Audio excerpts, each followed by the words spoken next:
원래는 이제 행정부가 가지고 있는 수사 권한 그리고 사법부가 가지고 있는 어떤 재판에 관한 권한 이런 것들을 특검이 한꺼번에 무력화시켜서 이제 입법부가 그러한 것들을 이제 다시 한번 절차를 밟아 나가겠다. 이게 특검 그리고 특검에 관한 법률 이렇게 될 텐데요.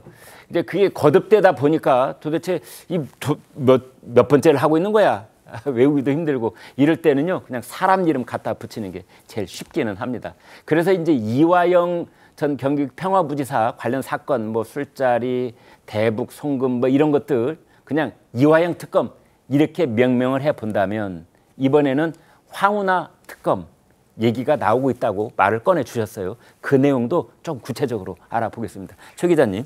예, 다만 이제 지금 말씀 주신 대로 황운하나 조국 수사 사건 관련해서 따로따로 별도 특검을 한다는 건 아니고요. 네. 지금 민주당 주장은 정치검찰 조작수사특검법이라는 걸 만들어서 그 특검 전체 특검법 안에 패키지로 그 안에 이화영 전 부지사 관련 사건, 조민 씨 사건, 그 황운하 사건 이렇게 해서 다 패키지로 묶는 전체 특검법안을 만들겠다라는 취지고 네. 그 내용은 이제 재판이 이미 진행되고 있건 아니건 간에 검찰의 수사 과정에서 그러니까 수사 과정에서 왜곡이 있었다라고 판단되는 사건이나 검찰이 정치적으로 무리하게 기소를 했다라고 판단되는 사건들에 한해서 그 비슷한 케이스들을 묶어서 한꺼번에 특검을 하자 이런 취지로 지금 주장을 하고 있는 것 같습니다. 물론 뭐 아주 구체적인 특검 안까지 나온 건 아니지만 6월 초 이제 국회 개원하자마자 발의를 할 목적으로 지금 3주 동안 특검법안 만들겠다 이렇게 지금 내부적으로 준비를 하고 있는 상태는 맞는데요.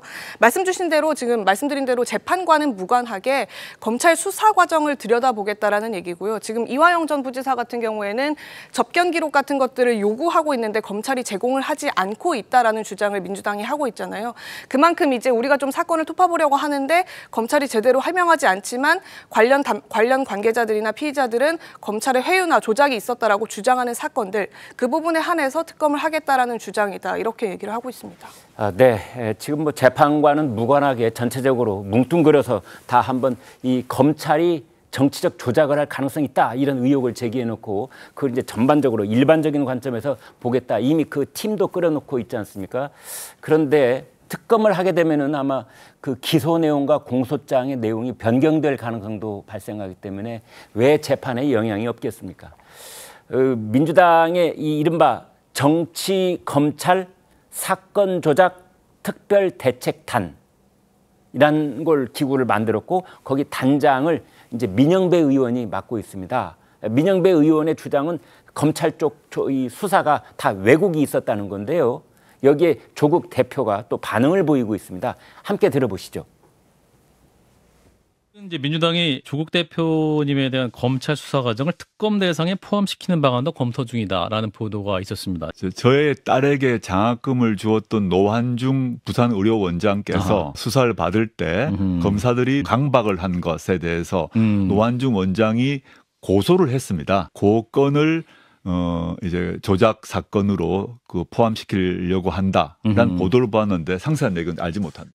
무슨 조국 사건을 거기에 포함시킨다느니 이것은 사실과 다릅니다. 어떤 사건에 대한 특검을 하려는 게 아닙니다. 사건의 진실을 왜곡하거나 조작하는 그런 검찰의 행위에 대한 특검이 될 겁니다. 그 와중에 이제 검토 대상이 조국 사건도 될 수 있고 황운하 사건도 될 수 있다.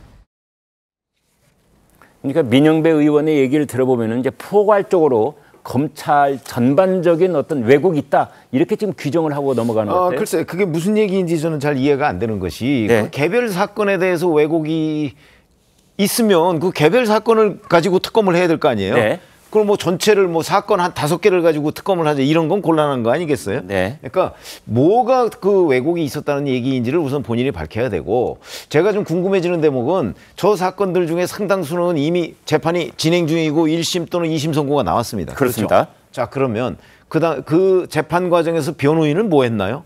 왜 그러면 이 사건이 왜곡돼서 결과가 잘못 나올 가능성이 있으니까 판사가 이렇게 판단해 주세요. 왜 그런 주장을 하나도 안 하고 왜 징역 2년, 징역 3년 이렇게 각각 그 선고를 받은 건가요?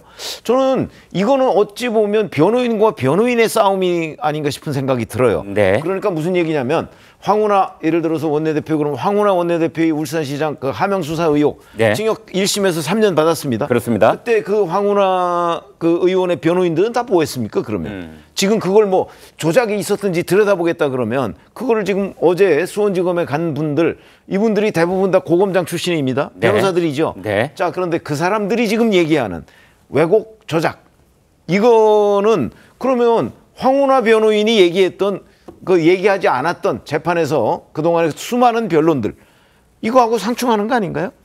만약에 정말 지금 민주당에서 얘기했던 것처럼 조작이나 왜곡이나 이런 것이 있었다고 한다면 저는 충분히 돈 받고 일하는 사람들 아닌가요? 그 변호인들?